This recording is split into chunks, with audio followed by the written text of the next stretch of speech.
Good afternoon. I'm Michael Ignatieff, Rector and President of Central European University. I'm delighted to see faculty, staff, and students here. I'm also delighted to welcome distinguished guests from the city of Vienna and from public life. And I'm delighted to have you all here this afternoon. We have a very special treat this afternoon. The Aspen Ministers Forum is meeting in Vienna. The Aspen Ministers Forum is a collection of distinguished public servants from around the world who've made a long-term commitment to continue serving the public after having served their countries in very senior and distinguished posts. One of the wonderful things that happened to us is that the Aspen Ministers Forum said to CEU, we'd like to come to see you. And so that's why we're in the room this afternoon, because some very distinguished international statesmen wanted to send a message of support and respect for the work that we do as a university. I just want to say, as the rector of CEU, and I think on behalf of everybody, how grateful we are to the Aspen Ministers Forum, to the leaders here, for choosing us as your venue for a public discussion. It's a very important moment for us. I'm going to introduce the panel very briefly. We're going to have a discussion on the theme of avoiding new walls, lessons from 1989. I am in the happy circumstance of not having to introduce these people at all because they'll be known to every single one of you. Daniel Mitov was the distinguished foreign minister of Bulgaria between 2014 and 2017. Madeleine Albright was the first female to occupy the post of Secretary of State of the United States. She was also, needless to say, the very distinguished ambassador of the United States to the United Nations. And Joschka Fischer was the foreign minister of Germany and vice chancellor between 1998 and 2005. And we're going to have a no-holds-barred discussion among them about the lessons that they've learned about 1989, how we avoid building new walls in Europe, and I have invited them to look forward to the future. This is an audience of students, and we want to look backward in reflection on what happened in 1989, but boy, do we need to look forward to how we deal with the challenges in the future. But before we begin, I wanted to introduce a very distinguished guest, one of the CEU's oldest friends, constant supporter of the work we do, Alex Soros, who's a trustee of this university, vice president of the Open Society Foundation. And I invite him to say a few words before we kick off the event. Alex?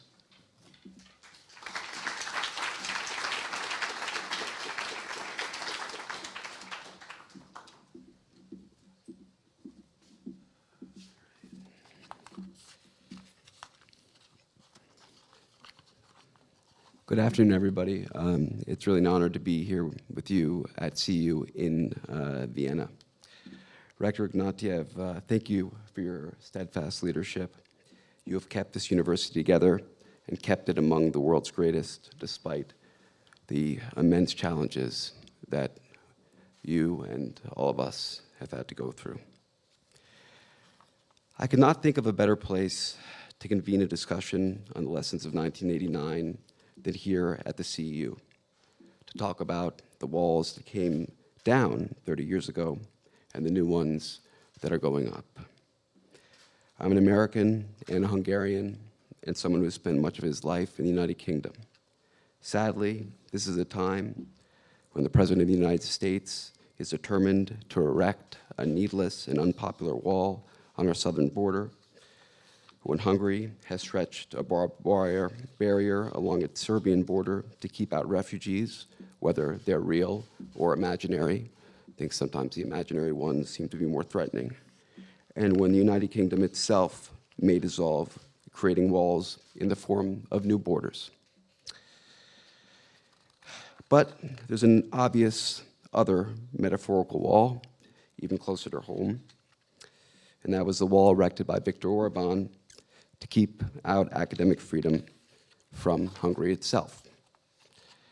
CEU is the first university in the history of the European Union to be shut down and banned, forced across what was once the Iron Curtain here to Austria, just as many Hungarians fled the Soviet bloc before 1989, including my own grandparents. 30 years after the fall of the Berlin Wall, it goes without saying that these are trying times for the concept of open society. But being George Soros' son imbues you with certain perspectives and experiences. I was 4 years old when the wall fell, so my attachment to the symbolism is not as strong. But as a family, we spent most of our free time away from school, all of our family vacations, accompanying my father and mother, opening, visiting foundations, and trying to address the issues of what I like to call the Prague to Tashkent axis of the former Soviet Empire and former Yugoslavia. There was always hope and gratitude wherever we went, but also frustration and disappointments were just as frequent. I think that that's something that we forget. Market fundamentalism meant that capitalism became a threat to open society. I remember as a young 5-year-old the constant failures to get a Marshall Plan for Russia. There was a struggle for Roma rights, which continues today, because there is a realization that they were dependent as the bloc's biggest minority without a state and vulnerable to discrimination because of that, dependent on state industry that had left. And probably most vividly, I recall my father visiting Bosnia after the war broke out and rushing home to alert any American official that would listen that the march towards open society was over and that it had been replaced by the return of genocide and nationalism on the European continent. I accept that coming from a Jewish family and being the son of a Holocaust survivor, I'm particularly sensitive to nationalism.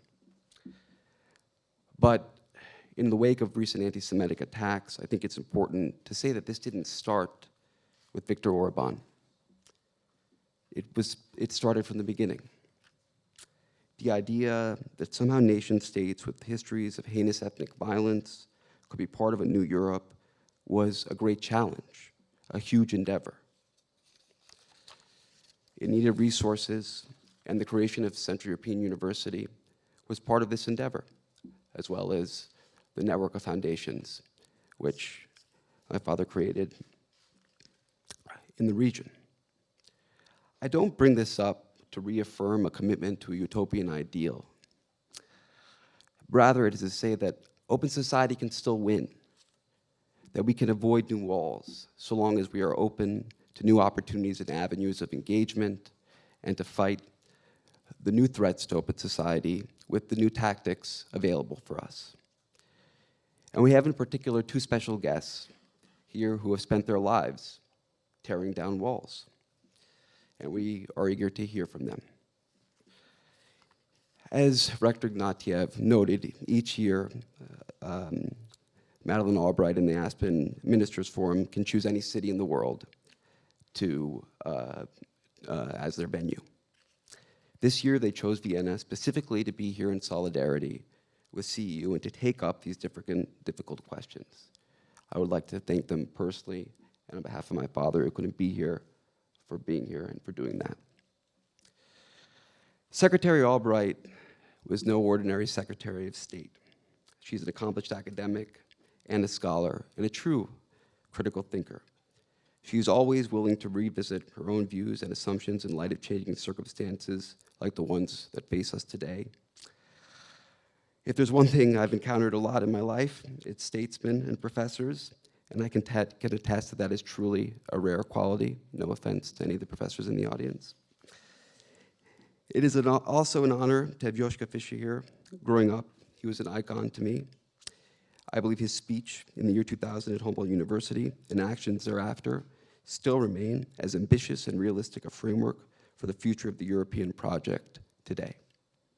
I also believe that had his warnings during the financial crisis post-2008 been heeded by the German government not to impose German Europe and maintain a European Germany, that a lot of the threats that we see today in the European political landscape would look very different today, and the CEU would possibly still be fully functional in Budapest. They will be joined by Daniel Mitov, who is Foreign Affairs Minister for Bulgaria and played a pivotal role in shaping Bulgarian foreign policy since the historical Wales Summit in 2014. I just met Daniel for the first time in the green room. He seems very nice. So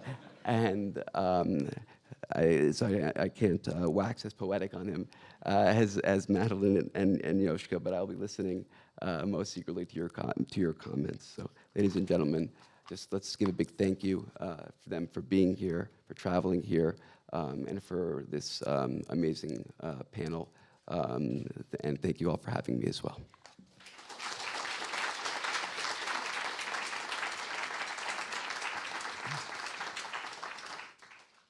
Thank you very much, Alex. That's framed the discussion and expressed. We stand in opposition to this event and the blatant hypocrisy of Madeleine Albright. Miss Albright. Excuse me. It's appropriate for you to register opposition, but we have an event to run here. And I would welcome a discussion. On behalf of the young people that you so often talk about, we are here to say that we see you through your flimsy humanitarian mask, and we will not support your neoliberal and imperialist cause. You can speak about... I did it for 10 years. Okay, but some I of was us... fighting capitalism. The result was great. It was I great. just want to add one more thing. Critiques of Trump and your book about fascism will not keep us from remembering that you are a key figure in the American war machine.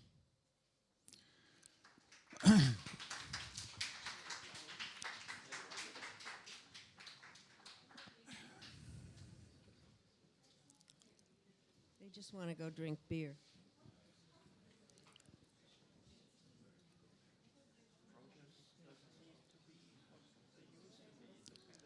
I would like to, I'd just like to say before we resume normal operations and the discussion, to express, first of all, that this is a free institution and people can stand up and make their views known.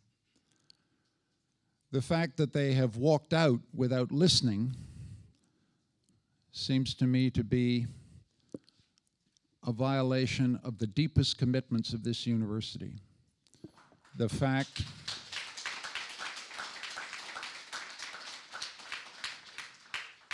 that they have stood up and interrupted somebody before she had a chance to speak seems also, in my view, the deepest violation of what this university stands for. And so let us proceed.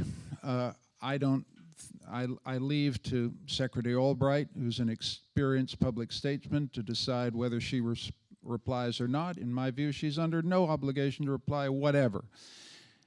I would like, if possible, to begin, I leave it up to the secretary, but I would invite her to speak to the subject for which she has kindly agreed to appear, and that is, having been an active public figure for 30 plus years, whether she can reflect on what she thinks we got right and what we didn't get right about 1989. The we here, obviously, is the policy of the United States, her as a great statesman, whether she has feelings about that question, and I give the floor to her with immense gratitude for her presence in the room today. Thank you very much, Rick. I'm delighted to be here and have an opportunity to have a discussion with everybody, because that's what freedom is about, and so I'm delighted to be here. Let me just say, I was born up the road. I was born in Prague, and spent the war, World War II, in London. My father was the Czechoslovak ambassador to Yugoslavia, and then when the communists took over, we moved to the United States. And I was very interested, Alex, in what you had said about the Marshall Plan, because all Central and Eastern Europe were invited to go be a part of the Marshall Plan. Czechoslovakia accepted, and then was called to Moscow and told no way.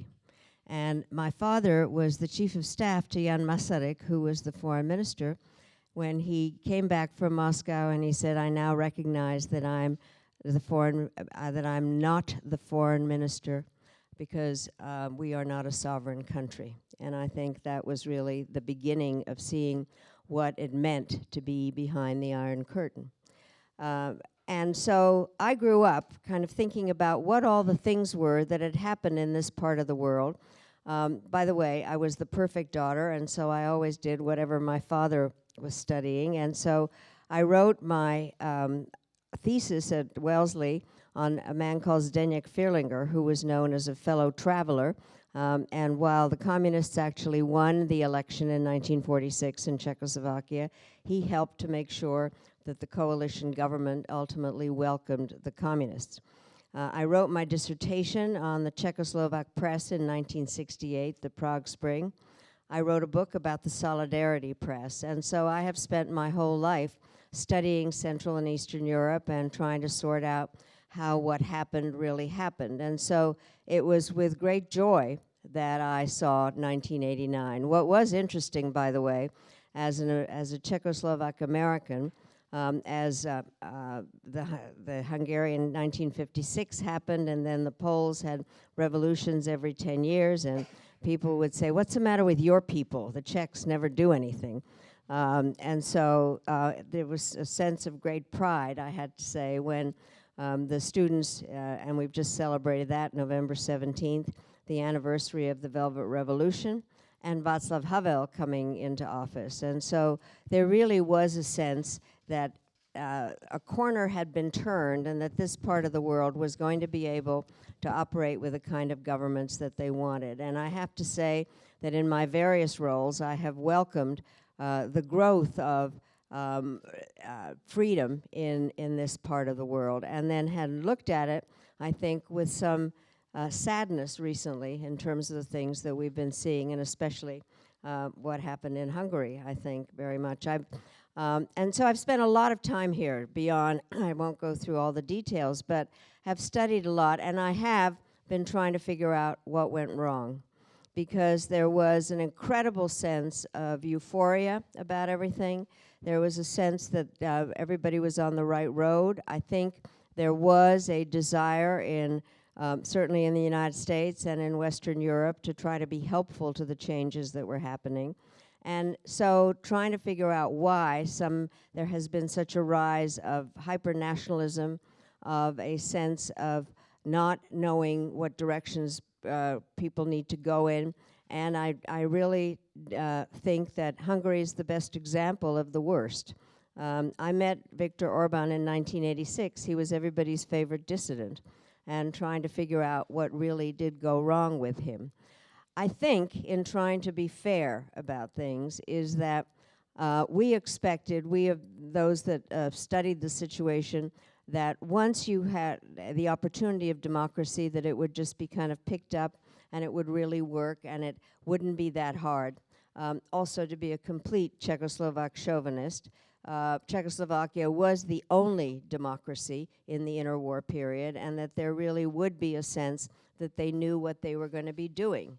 And so That didn't happen. So I think that part of the issue is that we didn't fully understand the penetration of authoritarianism and communism of 50 years and the effect that it had on people's lives. I also think that to some extent privatization happened too quickly. There was a way that those who could grasp what they could without thinking about what it did to the general society.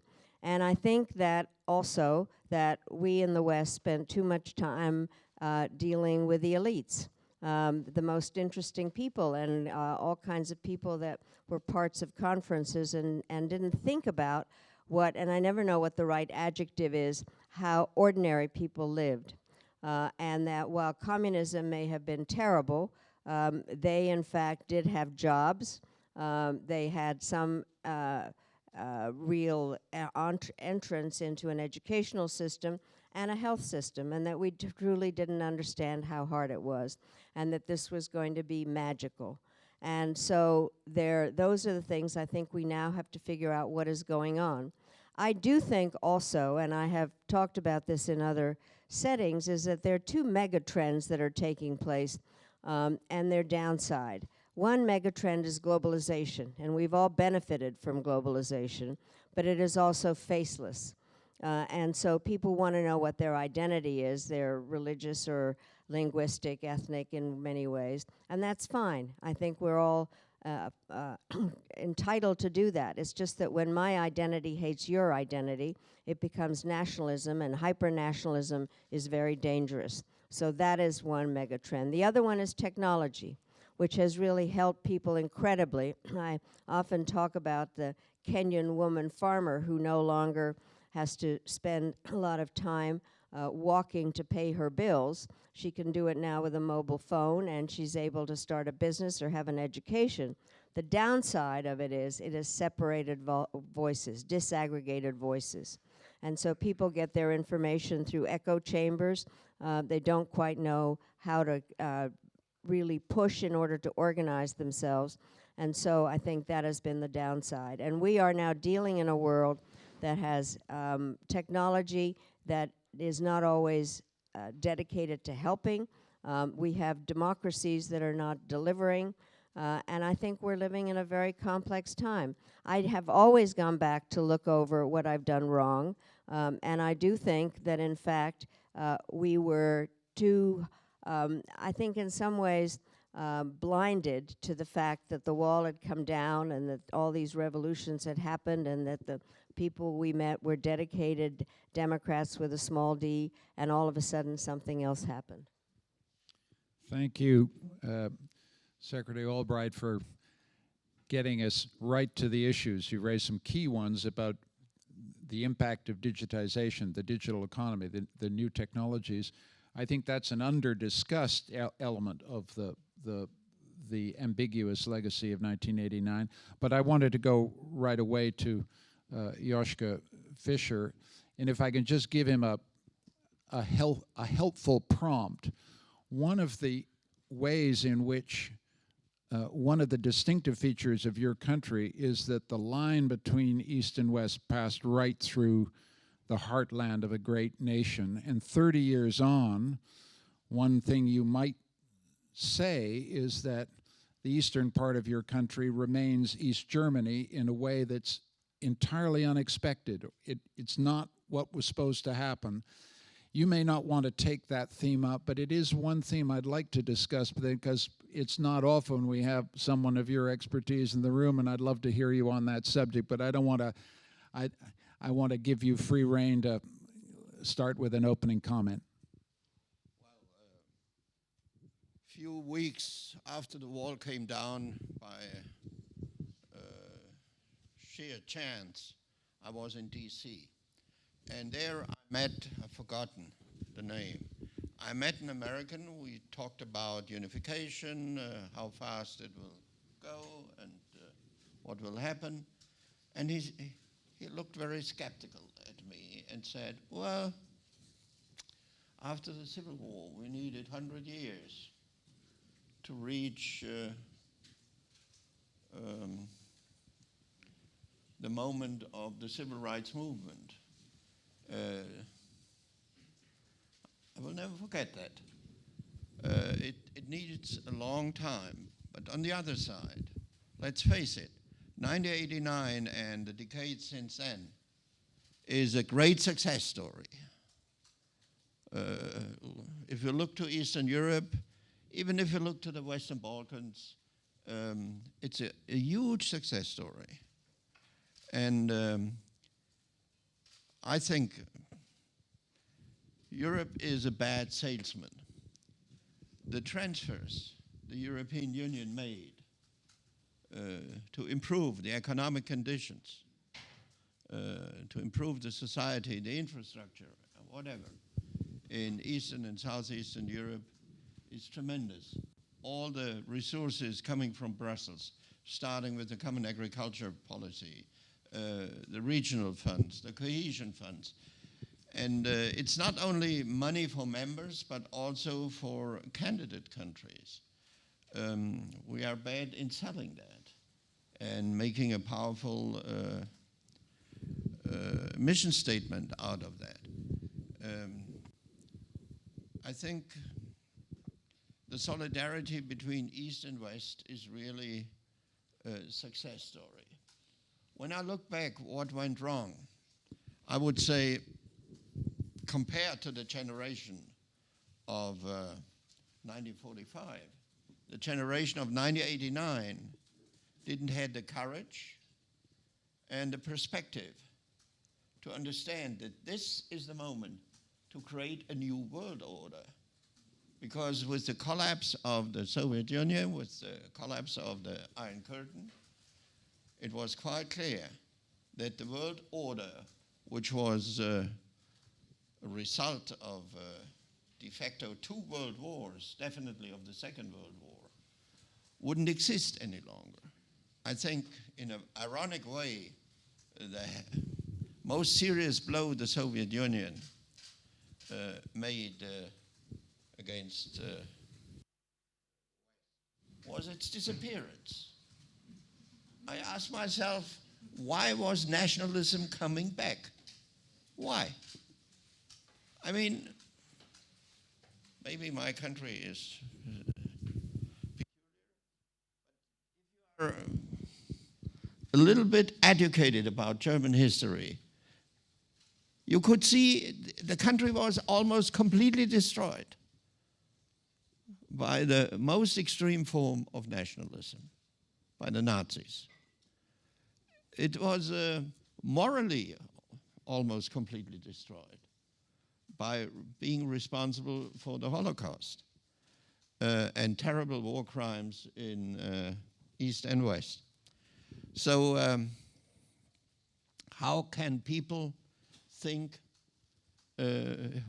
against these obvious facts that nationalism can be again an option? But with my 71 years, I made some experiences. And one experience is, we have a saying in Germany, if the donkey feels too well, he's going dancing on the ice. So we know how this will end. We experienced many times. Donkeys are not created by the evolution for ice dancing. And the result are broken legs. It's obvious. But I think human beings, they have a kind of 70-year cycles in themselves, in all of us, where we start to forget the experience, where the experience is not any longer so important. And now, after 30 years, we see that enlargement of EU and NATO, it was very important, but it was not enough. It didn't create a new identity, as Madeleine said. It didn't create a new understanding of the West in the world, which will not be any longer dominated by the West. 1989 was the great game changer. And I think what we failed is to react in a proper way, not only by enlargement existing structures Again, this was very important. Do not misinterpret my words. But it was not enough, obviously. So we are now we are moving into a world which will not be Western-centered any longer. Even America is now challenged by China. So the rise of China is by itself a kind of global revolution of the international system. And then America, I never have dreamed about it, that one day an American president will question NATO. The left wing of my party did that traditionally. Okay, if a green from the left wing is questioning NATO, nobody takes it very serious because it belongs to the basic instincts.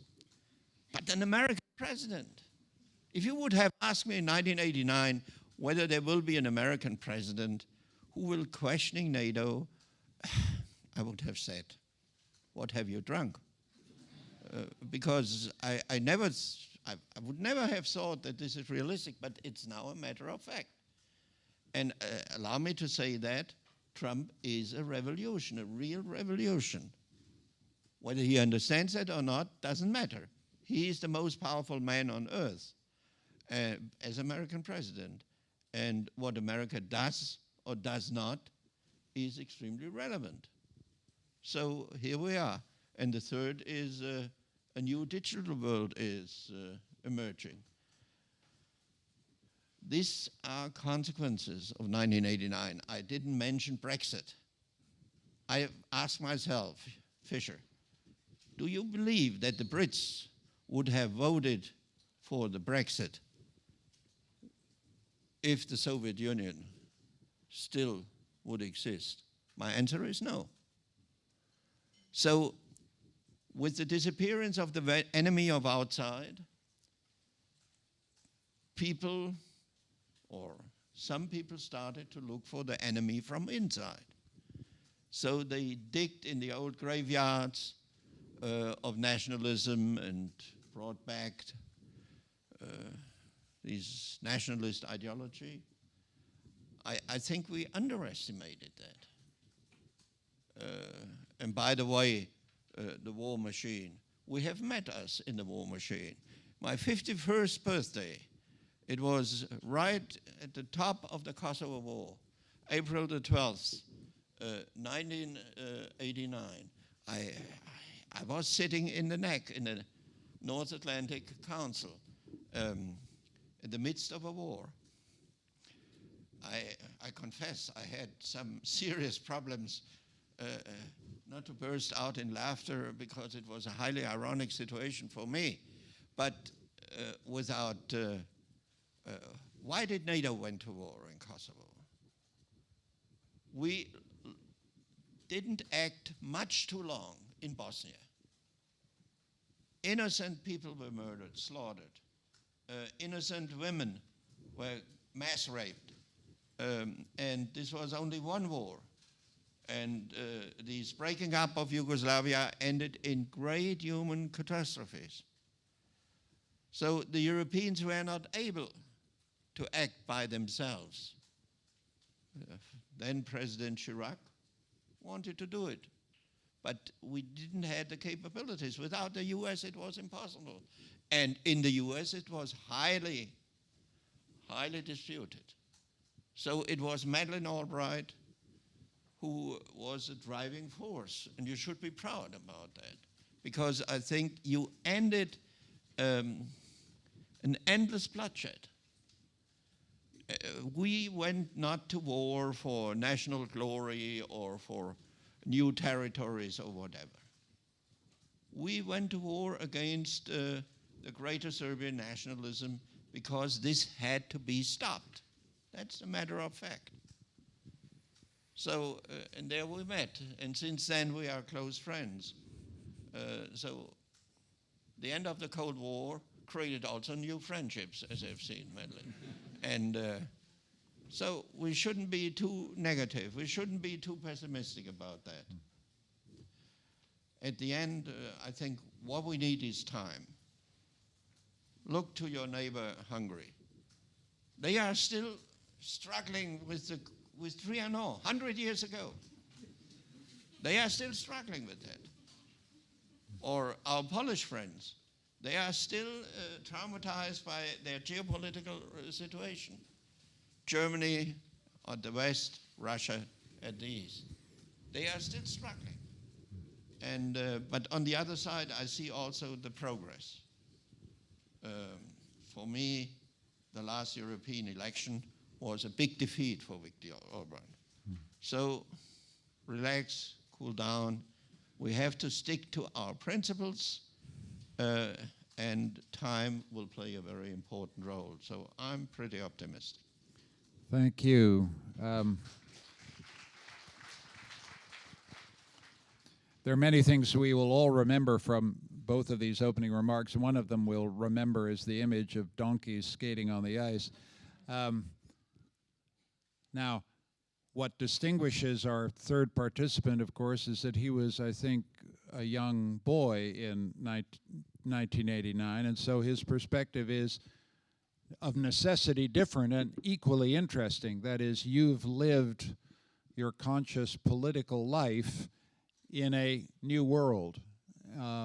And when you look at the same facts that two distinguished statesmen have looked at, that is, what's happened in the last 30 years, that the 30 years in which you have come to maturity and become a leader of your country, what do you think we got right, got wrong? What lessons do you take from your generation of this experience?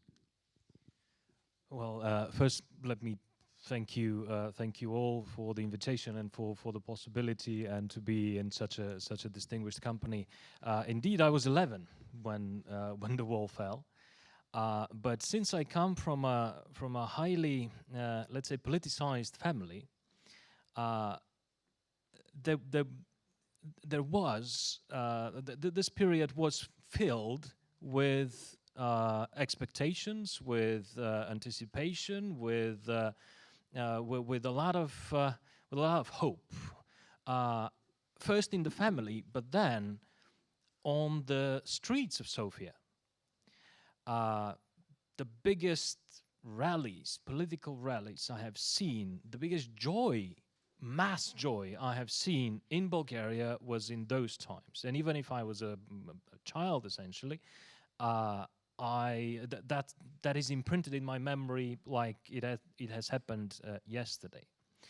But I have to tell you something else. My 1989, the fall of the Berlin Wall, took me and my family, I mean, we were at that time in Soviet Russia.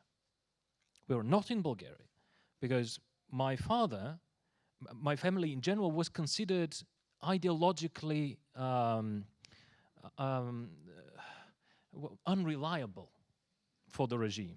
That was the exact term which they used, the communists, ideologically unreliable, because my grandfather was in the monarch's army. So those people and their descendants were considered, you know, better watch out. So my father was sent.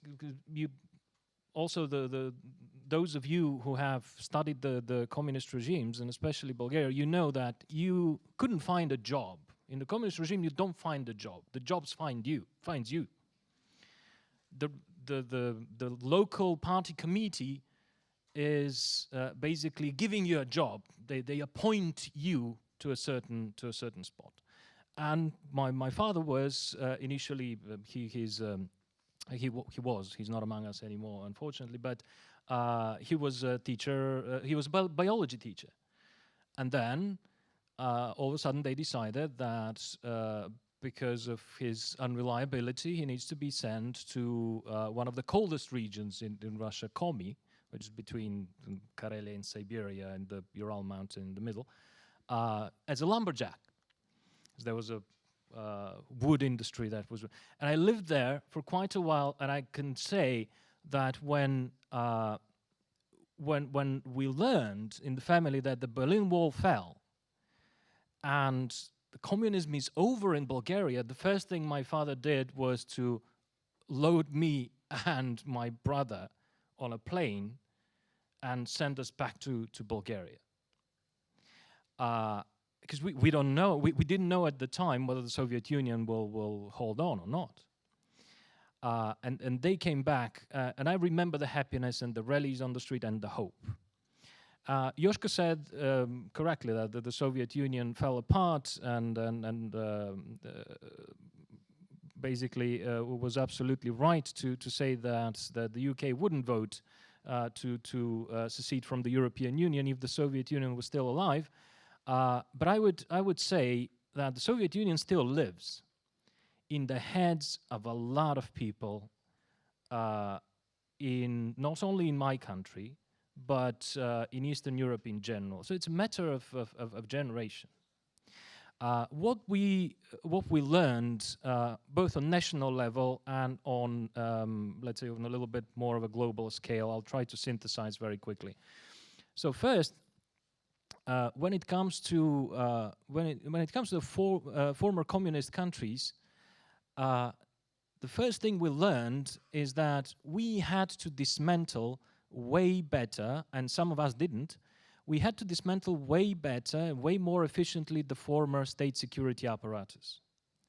Because communism was over, democracy was coming in, but those former state security networks remained alive to a great extent. We didn't lustrate anyone. They found their way little by little to the business of the country, to the top business positions of the country. They found their way to capital, to the privatization process, and to the top political positions. And they continued their relationships with other former state security people from the former Soviet Union and Eastern Europe in general. That was one mistake, that we didn't really dismantle those networks and lustrate those people as well as we could. Second, we learned the reforms, the democratic reforms were very much centered on the creation of a free market, which was an absolute requirement, and that was a good thing. But we underestimated the importance of the judicial reform. The European Union also learned a lesson here, that you start with the judiciary, or at least you do the judiciary in parallel with the free market, otherwise it's not going to work. And when it comes to some of the countries in Eastern Europe, the prosecutorial segment remained a Soviet-style prosecution, vertical, top-down, under one control, uncontrolled, completely and utterly unleashed. Which of course, to a great extent, created with the years, for 30 years, created possibilities for misuse of prosecutorial powers. And then comes the media environment. We never really managed to create a free media environment. In the 90s, there was a little bit of everything. There was a little bit of freedom, but then huge oligarchical and financial interests started consolidating and basically acquiring larger and larger pieces of the media environment until basically it was not almost monopolized. And here I'm speaking about Bulgaria in general. In other Eastern European countries is way better than that. But this is one of the lessons definitely valid for Bulgaria. On a little bit more of a global scale, I mentioned already that the reforms and the hope for the spread of democracy, for the end of history, the inevitability of the spread of democracy was related to a great extent with the idea that if we globalize the free market, if we include everyone, the free global market will serve as a vehicle for liberal democratic values. And little by little, people will start pressuring their autocrats around the world for more freedoms and more concessions in terms of reform, in terms of democratic reform. Somewhere that happened, but in some major cases, actually, we achieved the opposite. We gave the possibility for the autocrats to benefit from open markets on global scale, to accumulate resources with which to tighten or to basically tighten the control over their own populations, and even we have arrived already to the moment in which autocrats can try and meddle in the democratic process, in the liberal democratic countries. When we speak about the crisis of democracy, yes, we do have our problems, but this moment is not entirely created because of our own internal mistakes. It is also influenced by hostile interests which come from the outside, especially in the area of disinformation and so on. Second point, we did not, I think, assess to the maximum extent the idea that when we globalize and when we interact on the international scene, countries do not exchange only people, capital, and goods. We exchange also the ways how our institutions function. And we hoped that our institutions, being way more humane and better and so on, they will prevail in this type of fight of influence. Turns out that democracies also have weak points. We see them now, which is beneficial. We have the chance to reform them. But what is worrisome, especially in that regard for me, is that autocrats managed very well to weaponize corruption and find the way of that particular plague into the democratic systems. I very often illustrate this by describing when German business comes to Bulgaria, what they do first is basically they hire a law firm in order to know how to move within the legal environment. When Russian business comes to Bulgaria, they come with suitcases, and they always find someone who will take the suitcase, because that's how it functions with them. That's what they export, together with gas and oil.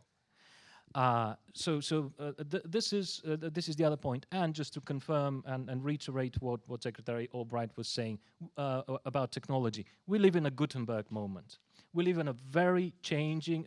We live in a crucial point in human history, which is comparable to the moment in 15th century when Gutenberg invented the printing press. No one has monopoly over information anymore. Everyone has a megaphone. Everyone can say whatever they want, and the people are connected globally. So this is a very, very different situation than what it was in the 90s, and we underestimated this heavily. Thank you. We're going to do two things now. The first is I'm going to ask the three distinguished people on the platform to interact a bit. They may have heard something they think is just crazy or wrong, or they want to amplify something, and I hope we can do that very quickly. And then what I want to do, and this would bring us to a conclusion, is get out into the audience for questions. We have been told, the students will be delighted to know, that this group of distinguished people wants to hear from students first. So I have to discriminate against my own colleagues and friends in the faculty and take a first question from students. So we'll get there in just a minute. I'm glad I saw a hand go up. A question, as you know, is a short interrogative statement followed by a question mark, sharply distinguished from a statement, and it's one per customer, and we'll get to that in just a moment. But I just wanted to make sure whether Minister Fischer, Secretary Albright, Minister Mitov had another comment to make about something they've heard from their colleagues. Well, I do think the point that you made, Danny, about the judiciary, and I think part of it certainly makes sense, but it is very hard to do.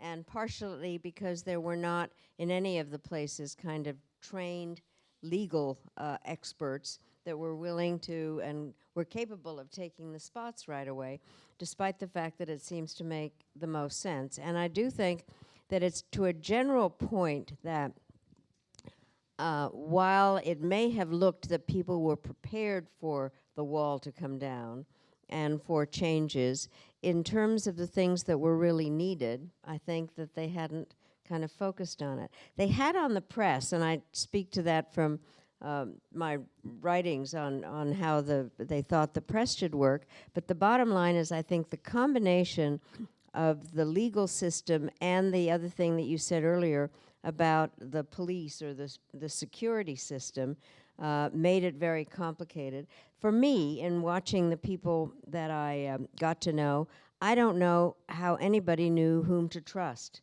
because it turns out that a lot of the people that they were friends with turned out to be stool pigeons, or they had, in order to get along, done all kinds of things. And so it would have been very hard. I think you're absolutely right, but I can see why it might have been hard. Joschka? I think it's hard to figure out how you can manage such a limited time. Usually, in the old days, such a historical change was a result of terrible wars. The end of the Soviet Union was happening almost without the use of force and violence, almost. So it's a good experience. But on the other side, when I compare what happened in 1989 to what happened in the immediate interwar period in occupied Germany, there it was quite clear that the Allied occupation governments had to run the country. So there was a huge difference. But all in all, I think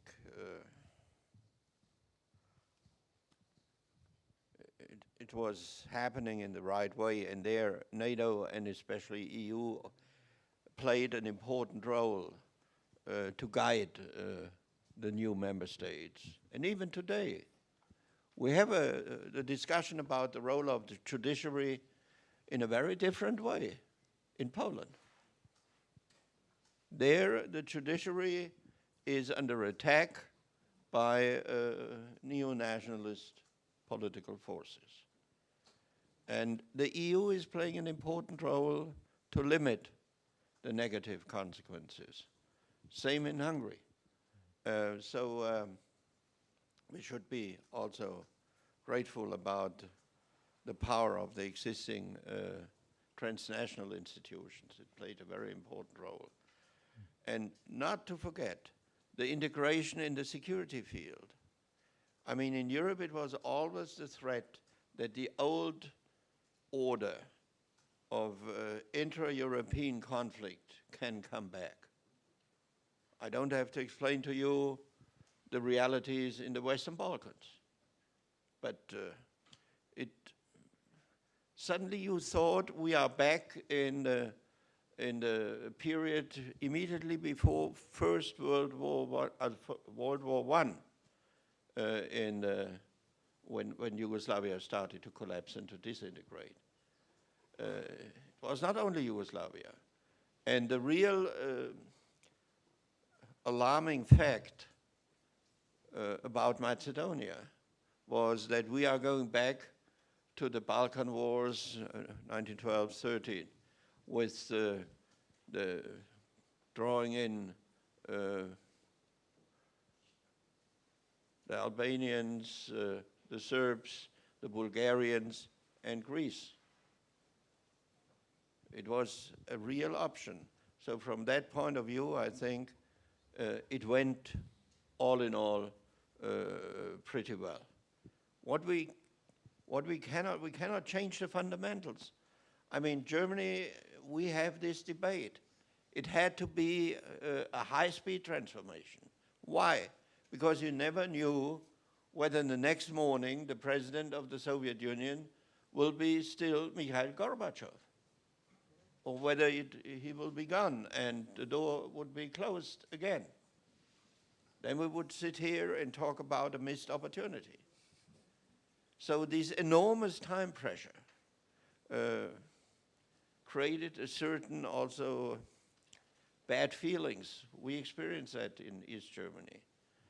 And let's face it, West Germany was westernized over decades, and it was a painful, by then painful and very confrontational process. It was not, we are all Democrats and so on. So it was a huge fights from the founding of the Federal Republic in 49 up to the 80s. Then the wall came down. But the East Germans never experienced this westernization. I will give you an example. One day I came back home. I was tired but couldn't sleep, so I switched on the TV. And in one of these typical European channels, I think it was Dreisat, there was a piece about the former field marshal who were commanding the German troops in Stalingrad. The Russians drew him on their side after he was prisoner of war, and he was be seen as a traitor. So when the Russians released him, he was going to Dresden, to the GDR. And they interviewed high-ranking GDR generals, which were young staff officers in his staff. And how they spoke about the field marshal, well, it was the same casino tone as you could find in the old Wehrmacht. There was no difference. And with the uniforms, there was no difference in East Germany. It was full continuation.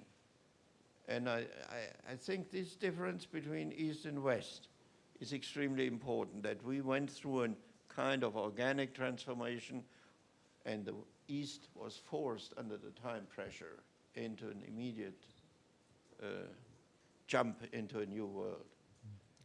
One last sentence. I think the economic history of this transformation is not written. I mean, not the macroeconomics. I mean, these nitty-gritty transformation of intelligence networks, bringing aside billions of whatever. This is not written.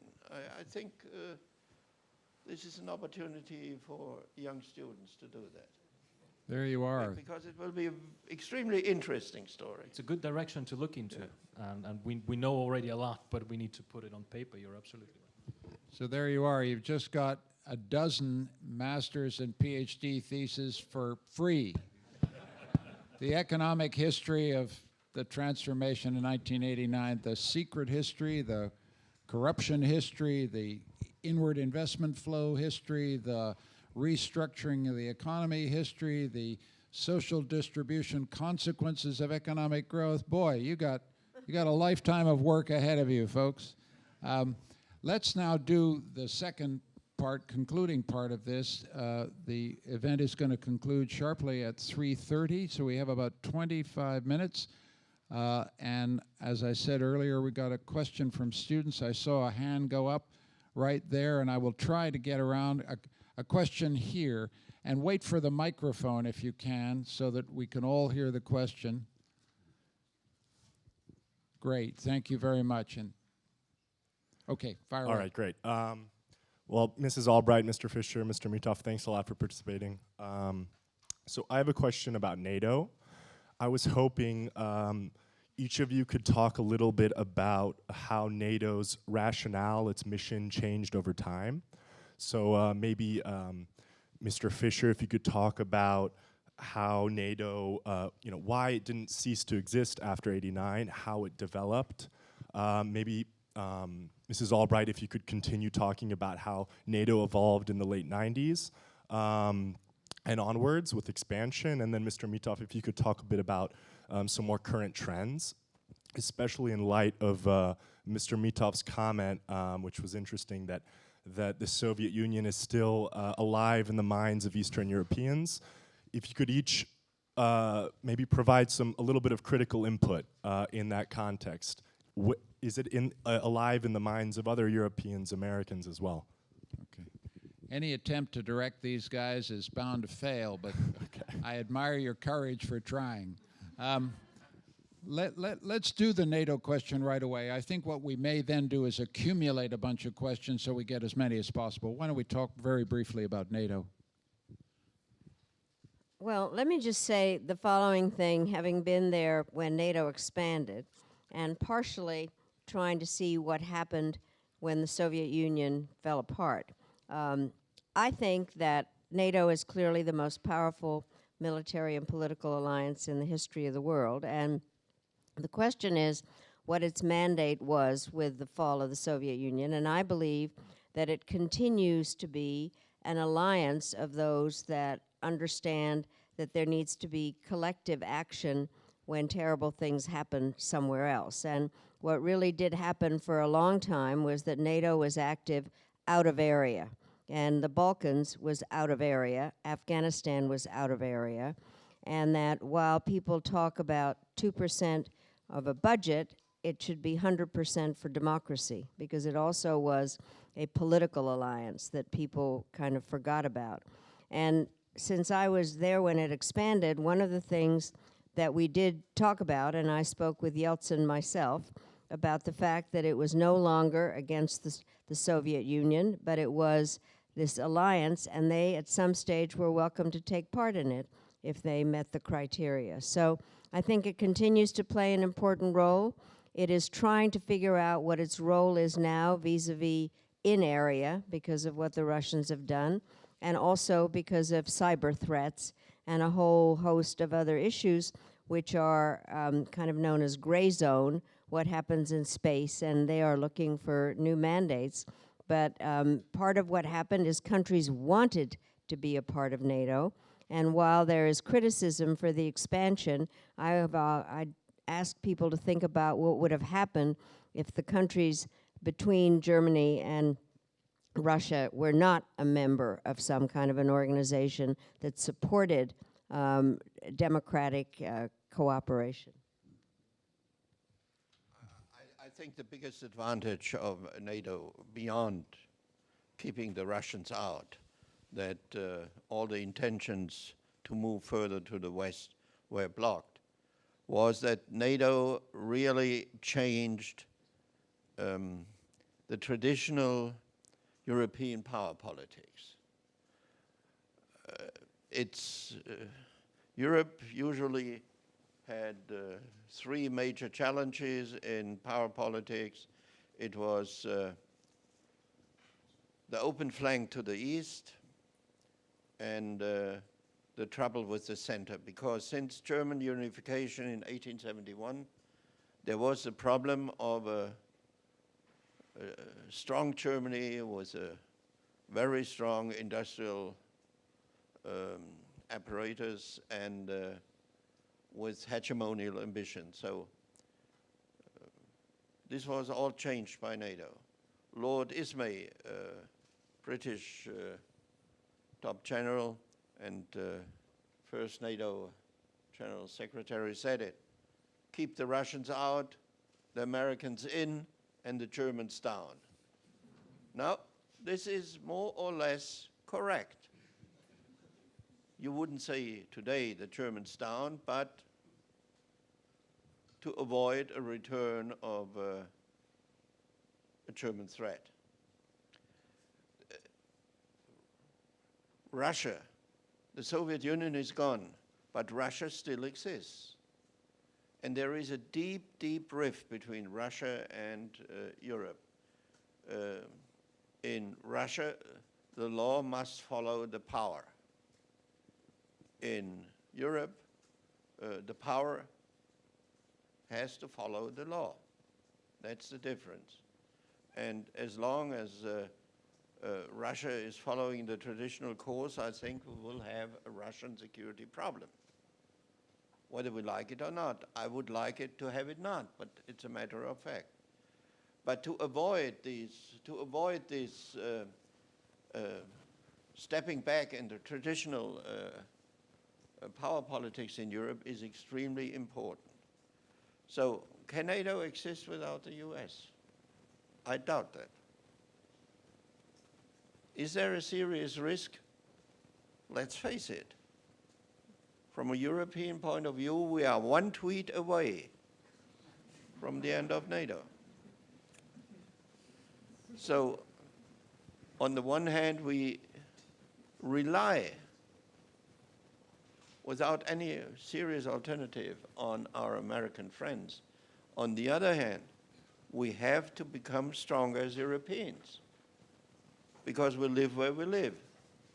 And I see the rise of Eurasia as an alternative to transatlantic space.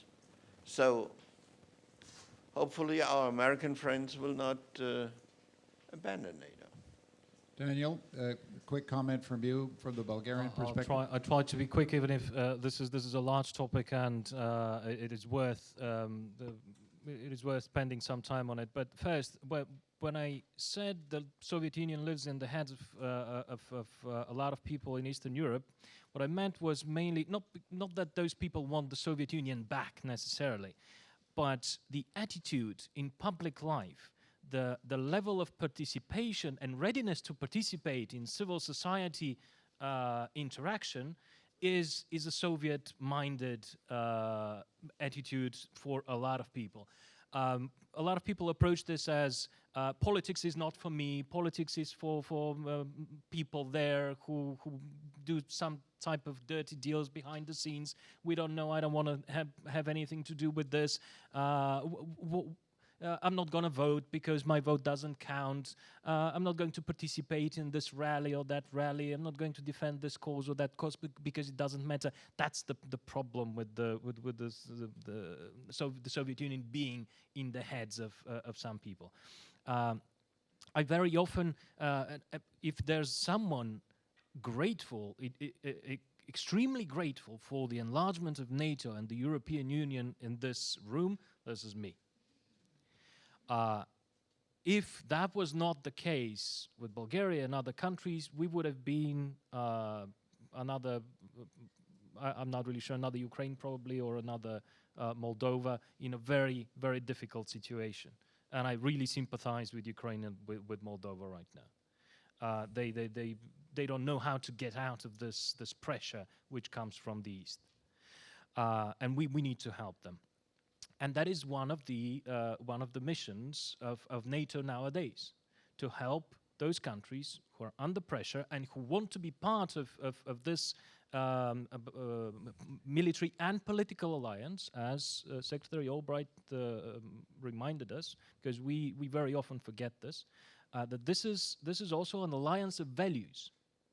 And we need to help those who want to belong to the community of those values deal with the problems and the threats which come from the East right now. There's a clear challenge against the democracies right now. And we are a little bit behind in responding and replying in an adequate way. Besides the military and defense functions, which NATO is building, those capabilities which are needed in order to reassure the allies, NATO also has, in the contemporary terms, role in combating disinformation. That is one of those areas where NATO has the capability and the opportunity and the possibility to craft the necessary tools which help the allies to defend themselves against malicious disinformation and campaigns which aim at sowing distrust in the democratic institutions and building, expanding social cleavages which have been traumatic in different societies for different reasons, historically. Let's now do, in order to maximize the number of questions, let's aggregate 4 of them and then ask each of you at the end up kind of pick one to answer. Let's have a question right here. Yep. Yeah, thanks a lot. My name is Daria. I'm a gender studies student. And I would like to thank Mr. Mitov for your perspective, which is quite close to mine, being Russian-Ukrainian. And I was delighted to hear from the Secretary Albright about the privatization, and that probably one of the problem is that we are here not that concerned with the deep personal experience of the terrific, for example, starvation of people starving in the Soviet Union or post-Soviet Union during the 1991, for example. And my question is here, how do you see whether there is an option to systematically remember that politics is not only about by people or about people, but also for people who live in the political situations that we have? Okay. Question, yeah, middle of the back, yep. There you go. And then behind you will be after that. Yep, go ahead, fire away, question. Hello, thank you for every member of the panel discussion. I'm going to have a question to Mr. Fischer. So what do you think, what is Russian role of Russia in the unity of European Union? Recently I had to read for one of my classes a paper about Trojan horses, which Russia is constructed in the European Union. So what do you think? What is the role of Russian soft power in the unity? Okay, and then behind you at the back there. Thank you. Thank you for the talk. Yeah, the title of this talk says avoiding new walls. And I would say there is a difference between old walls of socialist bloc and new walls. Old walls in the socialist blocks were meant to keep the people getting out of the states. Today's, the walls that are being built are basically the walls that are keeping away entering the states. So what we are seeing is basically these new walls are the symptoms of a world being encircled in certain identitarian normative containers. We talk about West, Russia, Islam, China, Africa. And when we produce this kind of identitarian normative blocks, we basically also produce rhetorics that has political consequences. What does it mean for some granny living in Ukraine to put a gun against her head and ask her, are you for Russia or are you for Ukraine or are you for West? How these identitarian containers that people are pushed into, how they have consequences and produce realities that have very dire effects. Question here, and I think that'll probably be all we'll have time for, right here. I'll keep it brief. Thank you, Mr. Mitov and Mr. Fischer. But my question's for Ms. Albright, or Madam Secretary, so it's an honor for me to refer to you as that. You served as Secretary of State with a roughly 4-year tenure in the Clinton administration. And so my question is that what advice can you give us students, or me personally, an aspiring US diplomat, what advice can you give us on how to avoid new walls for the future? What do you see potential barriers that we will have to confront in the future? And we have a question from the front row here, and that will definitely be the last one.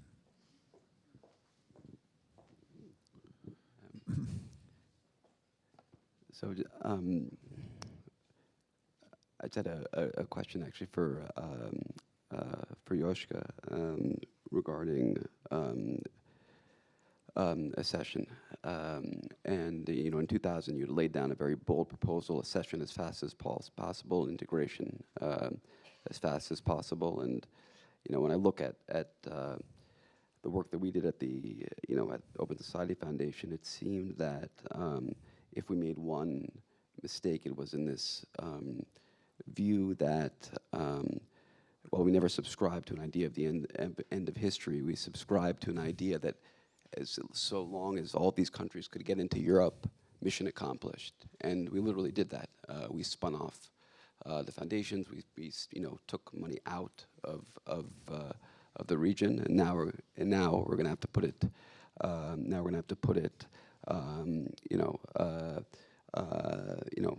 Back in.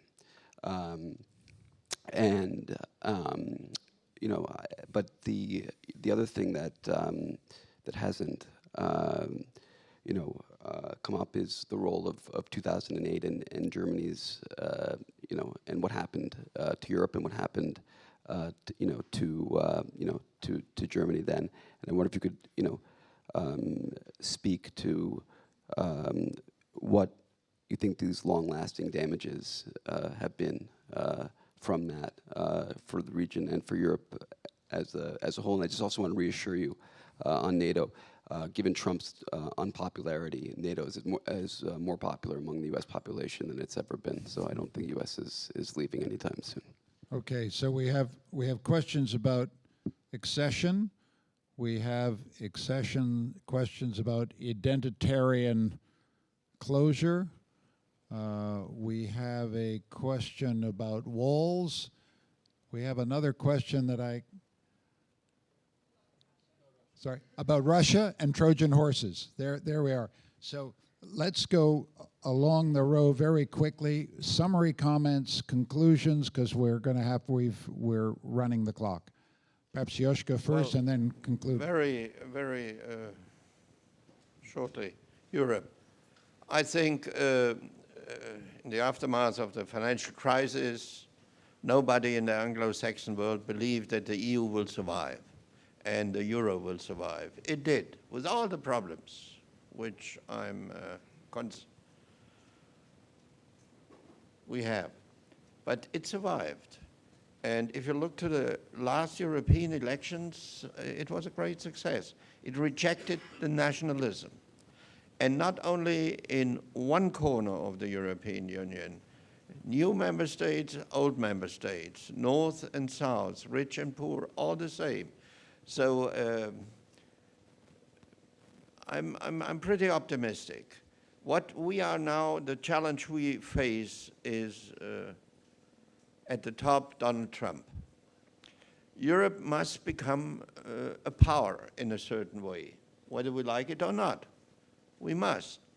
And if we are interested in preserving NATO, it means the transatlantic alliance. And Europe is essentially, must be essentially interested in that, because we are at the very western fringe of the Eurasian supercontinent.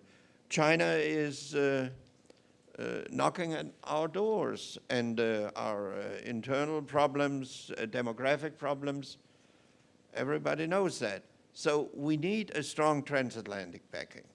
I think our American friends beyond Trump will not accept that we contribute not much more to our security, but it's not only security. It's also the digital revolution. I mean, Europe must become a power, and it's not easy. I don't want to go too much into the details, but it's not easy. But we have to do it. And it cannot be done without Germany. And for Germany especially, it's very complicated. But we have to move in that direction if we are interested in a future for the transatlantic alliance. So from that point of view, Europe, positive. Russia, soft power of Russia. Well,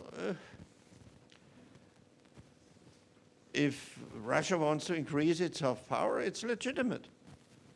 How they do it is the question. And during the Cold War, the West was pretty sophisticated in these questions. We had Radio Free Europe and other institutions which were highly efficient and highly sophisticated. But whether Putin is too successful, I doubt. His intervention into American presidential politics, I doubt whether this was a great idea. By the way, this is my experience. I think at the moment when intelligence services moving into the political sector, it usually backfires. we had this experience with the GDR. So from that point of view, yes, it's there. They will do it. And we have to be more proactive on our side. Ukraine. I mean, it's Russian propaganda to say NATO wants to encircle Russia. What for? By the way, I don't believe you can encircle Russia. But what's the sense of that? What for? Everything the West wants from Russia can be bought on global markets and can be bought from Russia. So what for? Russia is not concerned about NATO. They know NATO very well over the decades of the Cold War. Russia is concerned about, guess what? That Maidan will be repeated on the Red Square. That's the nightmare. And therefore the EU is the real enemy, because the EU represents also the culture of democracy and of the right of minorities. The Russian position is we are a Christian nation, but compared to these degenerated West, we are true believers, and sexual minority rights, no way in Russia, and they have a concept of a Christian nation which is from the day before yesterday. So this is a kind of a cultural confrontation nowadays. And well, I think we shouldn't avoid this confrontation. We should stick to our values. I'm not concerned about the Russians. Ukraine. What did Putin achieve in Ukraine? What for? I mean, this was the closest, the closest nation to Russia. Russians and Ukrainians really thought more or less one family, very close family. And now he has alienated his brotherly nation and sisterly nation, I guess, forever. Ukraine is a complicated challenge, not easy to deal with, but the idea, after Crimea, we can move into eastern Ukraine and the Ukrainian system will collapse and we can divide the West. This was a complete miscalculation, let's face it. So it's not easy, but we should stick to our values. We should stick to our principles. What Europe never can accept is the Russian idea of zone of influence. If we would accept zone of influence, it would be the end of the EU. It's impossible. So I'm in favor of peaceful solutions. I'm in favor of dealing with Russia, but not for the price to give up our Eastern European allies and not for the price to give up the basic principles of the European identity, which is slowly emerging. Well, I am very worried about the walls because what is happening is they are enclosing smaller and smaller pieces, and the disintegration of what I saw, what you were talking about, Joschka, really a Europe that was coming together. And it was actually the first President Bush who talked about a Europe whole and free that was going to be a partner of the United States, not a subject of the United States. And so I'm very worried about the creation of walls. And I'm trying to, I mentioned earlier the issue of identity. I think we are all entitled to our identity. It's very interesting. I just spent some time with President Clinton, and he, in different ways, has been saying the same thing for a long time. And one of it is, he said, according to genetics, 99.9% of all of us is exactly the same. And he has been delivering this message for a long time, and it's something that one can have an identity, but also to understand our common identity.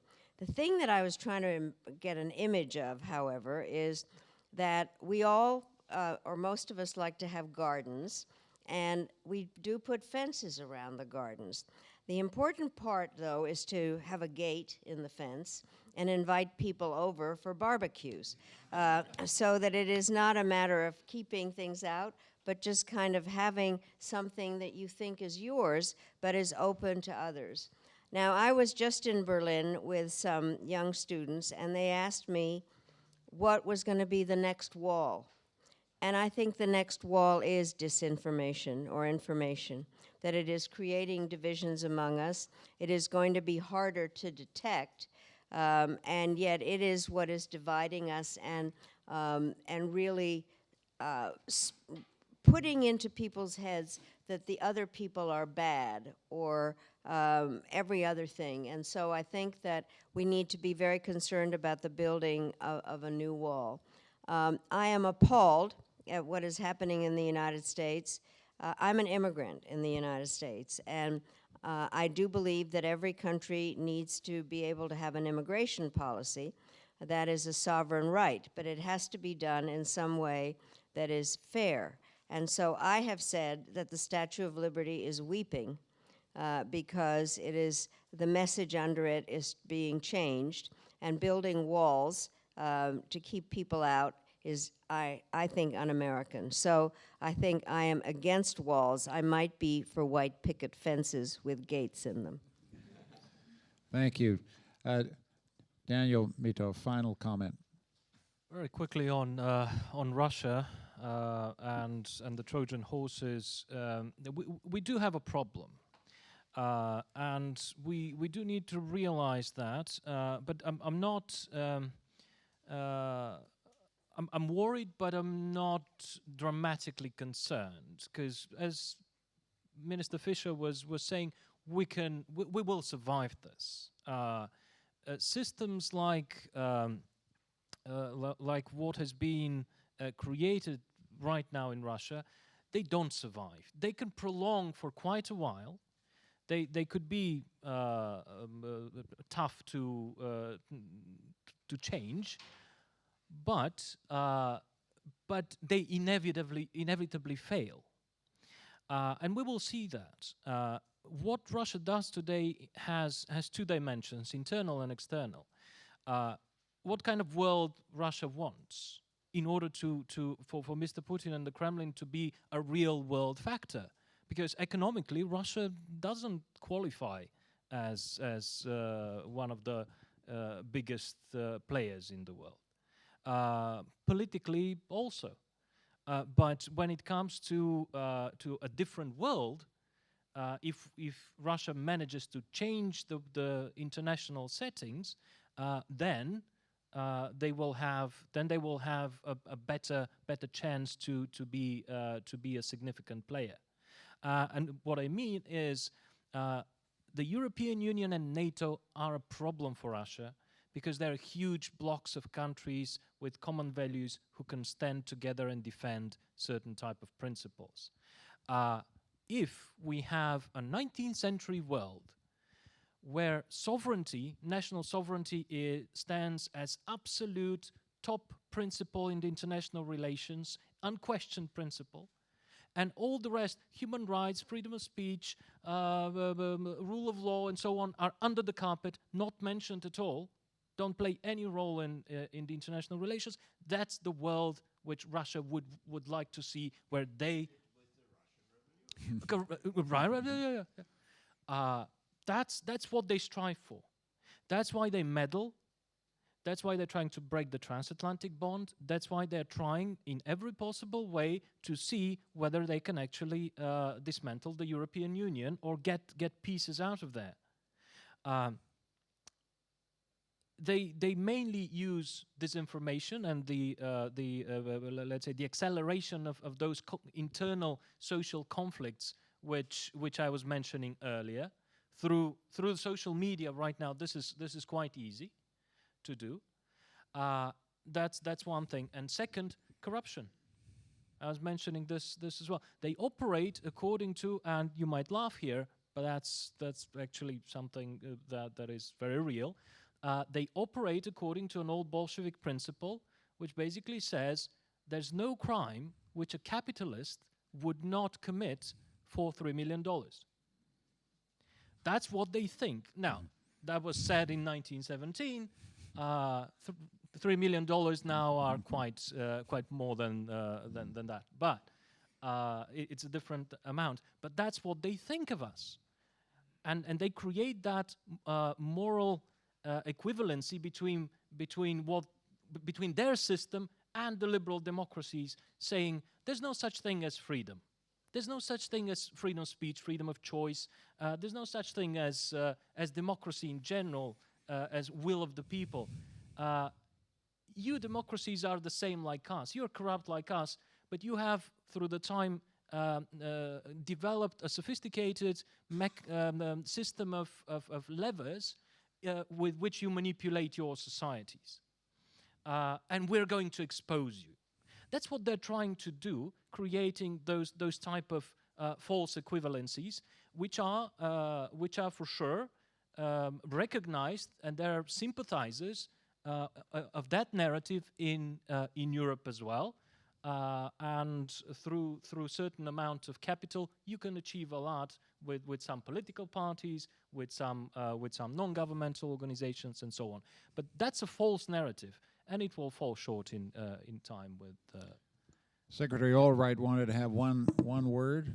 The thing that I'd like to do is to thank you very much for hosting this, because part of, as you mentioned, the group of former foreign ministers, we can meet wherever we want to, whenever we want to. But it was very important to come to Vienna to meet with you, because I think that CEU is an example of the kinds of things that have to happen in terms of having free speech, of learning from the past, but pushing towards the future. And so thank you very, very much for hosting us, and thank you all for your very kind questions. And Alex, pass this on to your father. Thank you.